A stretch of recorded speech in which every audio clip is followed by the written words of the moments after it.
देखो हम लोग आज का टॉपिक है इस्लाम धर्म का उदय। इस्लाम धर्म का उदय कहाँ हुआ और इसके संस्थापक कौन थे, और इस्लाम धर्म के बारे में जितनी छोटी और बड़ी बातें हैं हम लोग जानेंगे और समझेंगे। ठीक है, उसके बाद ये जब कंप्लीट हो जाएगा, इस्लाम धर्म का उदय के बारे में हम लोग समझ जाएंगे, इस्लाम धर्म की स्थापना के बारे में जान जाएंगे, उसके बाद अरब के आक्रमण के बारे में पढ़ेंगे। ठीक है ना। मध्यकालीन इतिहास के क्रम में सबसे पहला जो हमारा चैप्टर का जो पहला प्रकरण है वो इस्लाम धर्म का उदय है। ठीक है, तो इसके बारे में समझते हैं। इस्लाम धर्म का उदय, इस्लाम धर्म के उदय होने के पीछे कारण भी है। इस्लाम धर्म का उदय कहां पे हुआ था? मक्का में हुआ था। मक्का एक शहर है, सऊदी अरब में एक शहर है मक्का। ठीक है, मक्का में हजरत मोहम्मद साहब का जन्म हुआ था, जो कि इस्लाम धर्म के संस्थापक थे। यानी कि इस्लाम धर्म जो था, इस्लाम धर्म का उदय कहाँ हुआ? मक्का में। मक्का एक शहर है सऊदी अरब में। ठीक है, और इसके संस्थापक थे हजरत मोहम्मद साहब। इनका जन्म 570 ईस्वी में मक्का सऊदी अरब में हुआ था। और इनके बारे में कुछ जानकारी, बेसिक जो छोटी छोटी जानकारी है समझ लेते हैं पहले। इनके पिताजी का नाम अब्दुल्ला और माता का नाम अमीना था। ठीक है, कहा जाता है कि इनका जन्म जहां हुआ था वहां पर लोग कबीलों में रहते थे। किस में रहते थे? कबीलों में रहते थे, और बहुत सारे कबीले थे। क्या थे? बहुत सारे कबीले थे, और कबीलों में अलग अलग कबीले थे। तो अलग अलग कबीलों में रहने वाले लोग क्या करते थे? अलग अलग धर्मों के मानने वाले थे, अलग अलग ईश्वर की उपासना करते थे, अलग अलग भगवान या देवी देवताओं की पूजा करते थे। ठीक है, तो अलग अलग जब ईश्वर की पूजा करेंगे, बहुदेववाद थे, अलग अलग बहुत सारे देवी देवताओं को मानते थे, बहुत सारे ईश्वर की आराधना करते थे, तो उनमें आपस में बहुत सारा मतभेद रहता था। ठीक है, इन्हीं मतभेदों के चलते इस्लाम धर्म का उदय हुआ। ठीक है, कहा जाता है कि मोहम्मद साहब को 610 में हीरा नामक एक पहाड़ी थी, उसी हीरा नामक पहाड़ी पे इन्हें ज्ञान की प्राप्ति हुई। कहाँ ज्ञान की प्राप्ति हुई? हीरा नामक पहाड़ी पे। ठीक है, गुफा भी कहते हैं, कहीं कहीं गुफा लिखा हुआ मिल जाएगा। और हीरा नामक पहाड़ी पर इनको क्या हुआ था? ज्ञान की प्राप्ति हुई थी। कहा जाता है कि कितने साल बाद ज्ञान की प्राप्ति हुई इनको? 570 में इनका जन्म हुआ था, और लगभग 40 साल बाद यानी कि 610 ईस्वी में मोहम्मद साहब को ज्ञान की प्राप्ति हुई। बहुत सारे धर्म आगे पढ़ेंगे, जैसे गौतम बुद्ध, बौद्ध धर्म के संस्थापक गौतम बुद्ध हुए, जैन धर्म के संस्थापक महावीर स्वामी हुए, इनको भी एक समय के बाद ज्ञान की प्राप्ति हुई थी। ठीक है, ठीक इसी तरीके से मोहम्मद साहब को भी ज्ञान की प्राप्ति पहले हो चुकी थी। ठीक है, कहा जाता है कि मोहम्मद साहब जब वो इस्लाम धर्म का प्रचार प्रसार करने लगे, इस्लाम धर्म की स्थापना करने में उसका प्रचार प्रसार करने लगे, तो उनके बहुत सारे विरोधी थे जो उनकी विचारधाराओं से सहमत नहीं थे। फलस्वरूप उनको मक्का छोड़कर एक दूसरे शहर मदीना जाना पड़ा। मक्का छोड़ के कहां जाना पड़ा? मदीना जाना पड़ा। और वो कब गए? 26 सितंबर 622 का वो दिन है जब वो मक्का छोड़ के मदीना के लिए प्रस्थान कर गए। और कहा जाता है कि 24 सितंबर को ही, 24 सितंबर से ही इस्लाम धर्म में एक कैलेंडर चलता है। क्या चलता है? कैलेंडर, एक कैलेंडर चलता है। उस कैलेंडर का नाम है हिजरी संवत। क्या नाम है? हिजरी संवत। हिजरी संवत की शुरुआत भी 24 सितंबर 622 से ही मानी जाती है। ठीक है, अगला है इनका विवाह जो हुआ था खदीजा नामक एक विधवा महिला से हुआ था। सोच के देखो, एक ऐसे महान पुरुष थे, ऐसे महान पुरुष थे। आज के भी डेट में अगर अपने समाज में किसी पुरुष से कहा जाए कि आप विधवा औरत से शादी कर लें, तो वो शायद तैयार नहीं हो। लेकिन मोहम्मद साहब ऐसे महान पुरुष थे जिन्होंने उस समय में एक विधवा महिला से शादी करने के लिए तैयार हुए, शादी किए। ठीक है, उनसे एक पुत्री का जन्म हुआ। किसका जन्म हुआ? एक पुत्री का, जिसका नाम उन्होंने रखा फातिमा। क्या नाम रखा गया? फातिमा। ठीक है, जिनके पति थे अली, उनके दामाद का क्या नाम था? अली नाम था। ठीक है, और कहा जाता है कि 632 में इस्लाम धर्म के संस्थापक हजरत मोहम्मद साहब का इंतकाल हो गया। कहां पे हुआ इंतकाल इनका?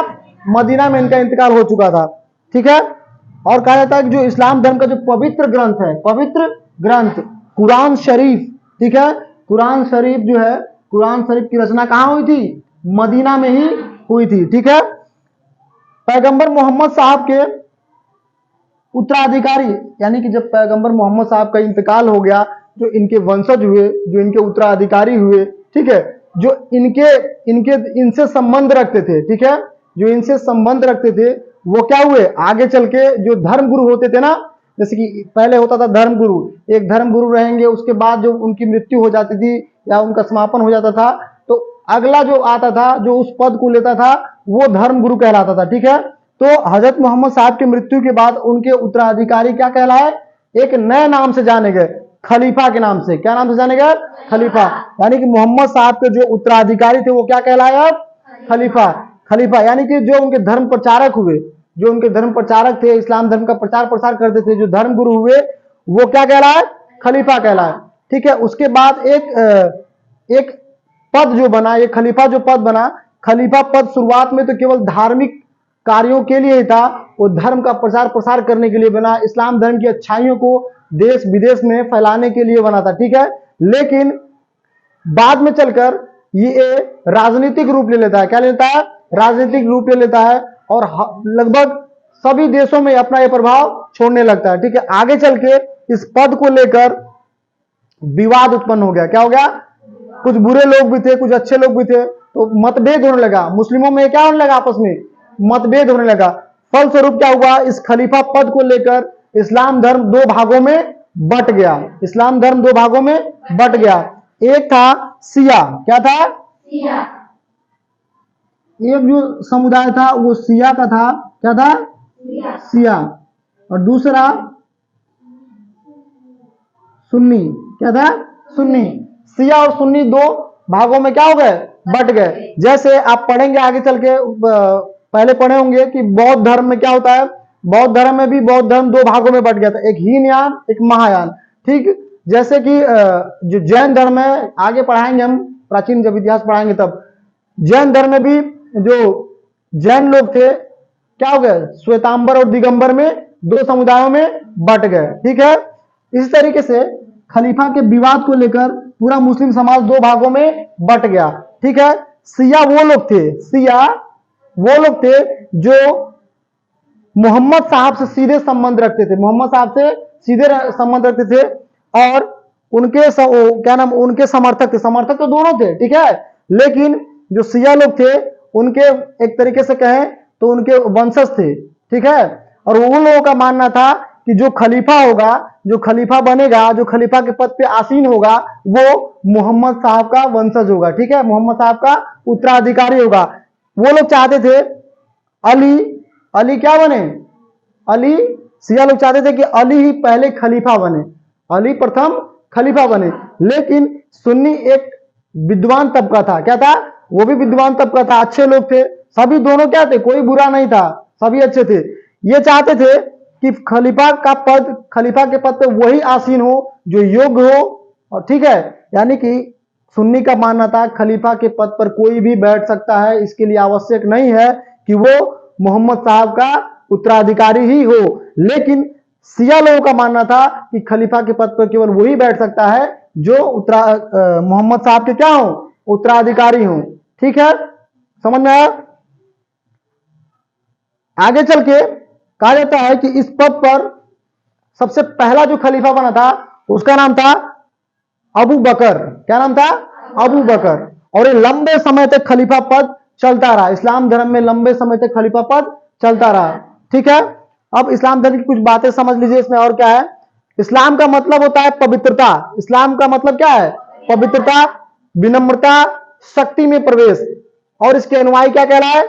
मुसलमान कह रहा है। जो इस्लाम धर्म को मानने वाले थे, जो इस्लाम को मानते थे, उनको क्या कहा गया? मुसलमान कहा गया। मुसलमान का मतलब होता है मुसल्लम ईमान, यानी कि जिसका ईमान पुख्ता हो, जिसका ईमान सही हो, वही क्या होगा? मुसलमान होगा, ठीक है। उसके बाद प्रत्येक मुसलमान को 5 वक्त का नमाज, इस्लाम धर्म की कुछ शिक्षाएं हैं जिसमें बताया गया है कि प्रत्येक मुसलमान को 5 वक्त का नमाज अदा करनी चाहिए, ठीक है। एक जो सच्चा मुसलमान होता है क्या करता है? 5 वक्त का वो नियम पूर्वक नमाज अदा करना पड़ता है उसे। और इस इस्लाम धर्म के बारे में एक बात और कहा गया है कि अगर मुमकिन हो तो प्रत्येक मुसलमान को जीवन में एक बार मक्का का यात्रा करना चाहिए। मक्का का यात्रा किस लिए कहा गया है? क्योंकि हजरत मोहम्मद साहब का जन्म कहां हुआ था? मक्का में हुआ था, और मक्का पवित्र स्थान है। इसलिए जीवन में हर एक मुसलमान को कोशिश करनी चाहिए, अगर वो मुमकिन हो सके तभी, ठीक है, वो उसे एक बार यात्रा करनी ही चाहिए। कहां का? मक्का का यात्रा करना चाहिए। इस तरीके से हम लोगों ने संक्षिप्त कहा जाता है। फिर आगे देख लीजिए इस्लाम धर्म के बारे में, उदय के बारे में। इस्लाम धर्म जो था 7वीं शताब्दी में, कहां पे इसका उदय 7वीं शताब्दी में हुआ था, ठीक है। कहां हुआ? सऊदी अरब में। इस्लाम धर्म का उदय कहां हुआ था? सऊदी अरब में हुआ था। वहां से वो धीरे धीरे सऊदी अरब से उत्तरी अफ्रीका महाद्वीप का नाम जानते हैं? अफ्रीका में क्या हुआ? उत्तरी अफ्रीका में फैला। उसके बाद अरब प्रायद्वीप, पूरा अरब प्रायद्वीप के जो जितने देश हैं उसमें इस्लाम धर्म का प्रचार प्रसार हुआ। उसके बाद भारत और ईरान में भी इस्लाम धर्म का प्रचार प्रसार हुआ। इसके बाद इस्लाम धर्म के जो क्षेत्र थे, जो भारत में थे, भारत का जो अखंड भारत था, जो अफगानिस्तान वाला क्षेत्र था, कहा जाता है कि इस्लाम धर्म का विस्तार वहां तक हो गया, और वहां पर भी कई साम्राज्य आगे इस्लाम धर्म को जो मानने वाले थे, ठीक है, बहुत अच्छे तरीके से जो उनको मानते थे, जो उनके समर्थक थे, वो उनमें 2 साम्राज्य भी उभर कर सामने आए थे। एक साम्राज्य का नाम गजनी और दूसरे का नाम गौर था, ठीक है। गौर साम्राज्य का उदय कहां पे हुआ था? अफगानिस्तान के क्षेत्र में। तो आगे जब हम अरबों का आक्रमण भारत में पढ़ेंगे तो वहां पे हम मोहम्मद बिन कासिम को भी पढ़ेंगे, मोहम्मद गजनवी को भी पढ़ेंगे और मोहम्मद गौरी को भी पढ़ेंगे, ठीक है। तो इस तरीके से पूरा इस्लाम धर्म है, ठीक है।